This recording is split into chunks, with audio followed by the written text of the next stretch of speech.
Chapter 3. The next morning, when the Otis family met at breakfast, they discussed the ghost at some length. The United States minister was naturally a little annoyed to find that his present had not been accepted. "I have no wish," he said, "to do the ghost any personal injury, and I must say that, considering the length of time he has been in the house, I don't think it at all polite to throw pillows at him." A very just remark, at which I am sorry to say the twins burst into shouts of laughter. "Upon the other hand," he continued, "if he really declines to use the Rising Sun lubricator, we shall have to take his chains from him. It would be quite impossible to sleep with such a noise going on outside the bedrooms." For the rest of the week, however, they were undisturbed, the only thing that excited any attention being the continual renewal of the blood stain on the library floor. This certainly was very strange, as the door was always locked at night by Mr. Otis, and the windows kept closely barred. The chameleon-like color also of the stain excited a good deal of comment. Some mornings it was a dull, almost Indian red, then it would be vermilion, then a rich purple, and once, when they came down for family prayers, according to the simple rites of the Free American Reformed Episcopalian Church, they found it a bright emerald green. These kaleidoscopic changes naturally amused the party very much, and bets on the subject were freely made every morning, every evening. The only person who did not enter into the joke was little Virginia, who, for some unexplained reason, was always a good deal distressed at the sight of the blood-stain, and very nearly cried the morning it was emerald green. The next appearance of the ghost was on Sunday night. Shortly after they had gone to bed, they were suddenly alarmed by a fearful crash in the hall. Rushing downstairs, they found that a large suit of old armor had become detached from its stand, and had fallen on the stone floor, while seated in a high-backed chair was the Canterville ghost, rubbing his knees with an expression of acute agony on his face. The twins, having brought their pea-shooters with them, at once discharged 2 pellets on him, with that accuracy of aim which can only be attained by long and careful practice on a writing-master, while the United States minister covered him with his revolver and called upon him, in accordance with the Californian etiquette, to hold up his hands. The ghost started up with a wild shriek of rage, and swept through them like a mist, extinguishing Washington Otis's candle as he passed, and so leaving them all in total darkness. On reaching the top of the staircase he recovered himself, and determined to give his celebrated peal of demonic laughter. This he had on more than one occasion found extremely useful. It was said to have turned Lord Raker's wig grey in a single night, and had certainly made 3 of Lady Canterville's French governesses give warning before the month was up. He accordingly laughed his most horrible laugh, till the old vaulted roof rang and rang again. But hardly had the fearful echo died away, when a door opened, and Mrs. Otis came out in a light blue dressing-gown. "I am afraid you are far from well," she said, "and have brought you a bottle of Dr. Dobell's tincture. If it is indigestion, you will find it a most excellent remedy." The ghost glared at her in fury, and began at once to make preparations for turning himself into a large black dog, an accomplishment for which he was justly renowned, and to which the family doctor always attributed the permanent idiocy of Lord Canterville's uncle, the Honorable Thomas Horton. The sound of approaching footsteps, however, made him hesitate in his fell purpose, so he contented himself with becoming faintly phosphorescent, and vanished with a deep churchyard groan, just as the twins had come up to him. On reaching his room, he entirely broke down, and became a prey to the most violent agitation. The vulgarity of the twins and the gross materialism of Mrs. Otis were naturally extremely annoying, but what really distressed him most was that he had been unable to wear the suit of mail.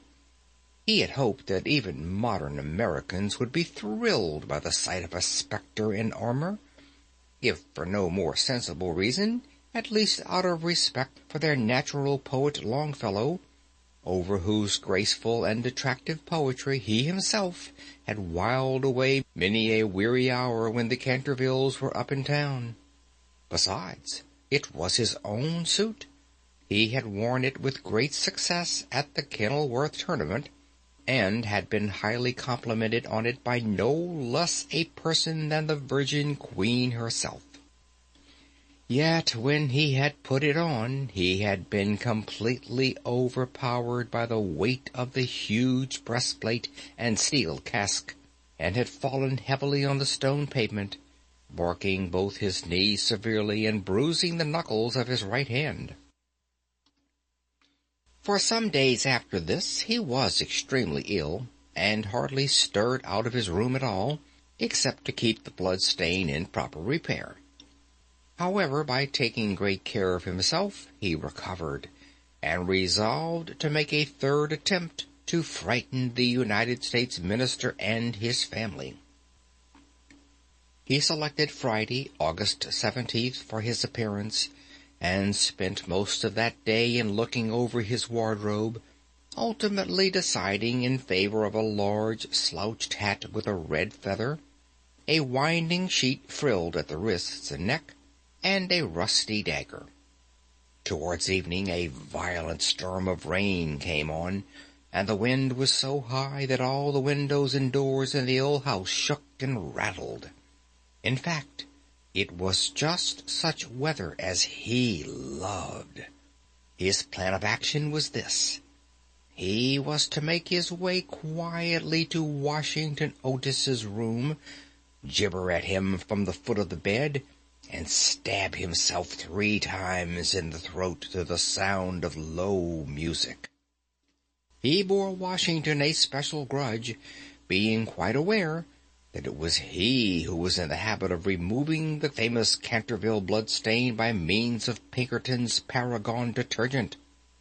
Having reduced the reckless and foolhardy youth to a condition of abject terror, he was then to proceed to the room occupied by the United States minister and his wife, and there to place a clammy hand on Mrs. Otis's forehead, while he hissed into her trembling husband's ear the awful secrets of the charnel house.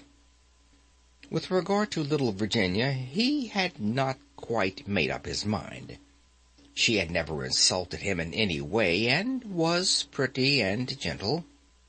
A few hollow groans from the wardrobe, he thought, would be more than sufficient, or if that failed to wake her, he might grabble at the counterpane with palsy-twitching fingers. As for the twins, he was quite determined to teach them a lesson. The first thing to be done was, of course, to stand upon their chests, so as to produce the stifling sensation of nightmare. Then, as their beds were quite close to each other, to stand between them in the form of a green, ice-cold corpse, till they became paralyzed with fear, and finally to throw off the winding sheet and crawl round the room with white bleached bones and one rolling eyeball, in the character of Dumb Daniel, or the suicide skeleton, a role in which he had on more than one occasion produced a great effect, and which he considered quite equal to his famous part of Martin the Maniac, or the Masked Mystery. At 10:30 he heard the family going to bed. For some time he was disturbed by wild shrieks of laughter from the twins, who, with the light-hearted gaiety of schoolboys, were evidently amusing themselves before they retired to rest. But at 11:15, all was still, and as midnight sounded, he sallied forth. The owl beat against the window panes, the raven croaked from the old yew tree, and the wind wandered moaning round the house like a lost soul. But the Otis family slept unconscious of their doom, and high above the rain and storms he could hear the steady snoring of the minister for the United States.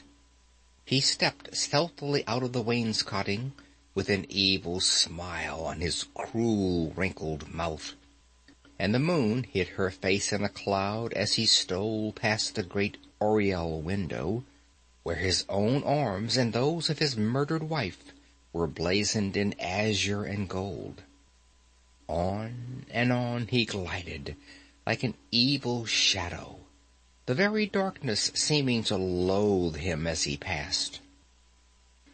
Once he thought he heard something call, and stopped, but it was only the baying of a dog from the Red Farm, and he went on, muttering strange 16th-century curses, and ever and anon brandishing the rusty dagger in the midnight air. Finally, he reached the corner of the passage that led to luckless Washington's room. For a moment he paused there, the wind blowing his long gray locks about his head, and twisting into grotesque and fantastic folds the nameless horror of the dead man's shroud. Then the clock struck the quarter, and he felt the time was come. He chuckled to himself and turned the corner, but no sooner had he done so than, with a piteous wail of terror, he fell back and hid his blanched face in his long bony hands. Right in front of him was standing a horrible spectre, motionless as a carven image, and monstrous as a madman's dream. Its head was bald and burnished, its face round and fat and white, and hideous laughter seemed to have writhed its features into an eternal grin. From the eyes streamed rays of scarlet light. The mouth was a wide well of fire, and a hideous garment, like to his own, swathed with its silent snows the tightened form. On its breast was a placard with strange writing in antique characters, some scroll of shame, it seemed, some record of wild sins, some awful calendar of crime, and with its right hand it bore aloft a falchion of gleaming steel. Never having seen a ghost before, he naturally was terribly frightened, and after a second hasty glance at the awful phantom, he fled back to his room, tripping up in his long winding sheet as he sped down the corridor, and finally dropping the rusty dagger into the minister's jack-boots, where it was found in the morning by the butler. Once in the privacy of his own apartment, he flung himself down on a small pallet bed and hid his face under the clothes. After a time, however, the brave old Canterville spirit asserted itself, and he determined to go and speak to the other ghost as soon as it was daylight. Accordingly, just as the dawn was touching the hills with silver, he returned towards the spot where he had first laid eyes on the grisly phantom, feeling that, after all, 2 ghosts were better than 1, and that, by the aid of his new friend, he might safely grapple with the twins. On reaching the spot, however, a terrible sight met his gaze. Something had evidently happened to the spectre, for the light had entirely faded from his hollow eyes. The gleaming falchion had fallen from his hand, and it was leaning up against the wall in a strained and uncomfortable attitude.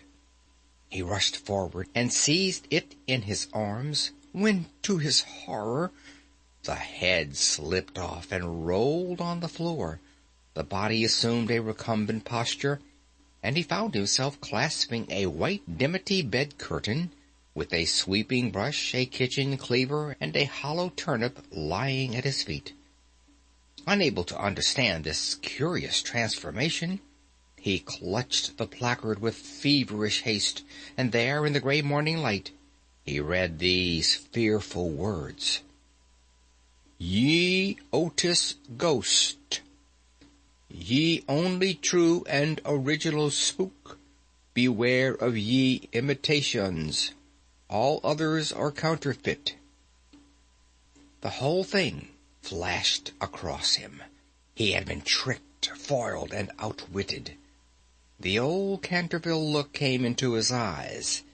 He ground his toothless gums together, and, raising his withered hands high above his head, swore, according to the picturesque phraseology of the antique school, that, when Chanticleer had sounded twice his merry horn, deeds of blood would be wrought, and murder walk abroad with silent feet. Hardly had he finished this awful oath when, from the red-tiled roof of a distant homestead, a cock crew. He laughed a long, low, bitter laugh, and waited. Hour after hour he waited, but the cock, for some strange reason, did not crow again. Finally, at 7:30, the arrival of the housemaids made him give up his fearful vigil, and he stalked back to his room, thinking of his vain oath and baffled purpose. There he consulted several books of ancient chivalry, of which he was exceedingly fond, and found that on every occasion on which this oath had been used, Chanticleer had always crowed a second time. "Perdition seize the naughty fowl," he muttered. "I have seen the day when, with my stout spear, I would have run him through the gorge, and made him crow for me, and 'twere in death." He then retired to a comfortable lead coffin, and stayed there until evening. End of Chapter 3.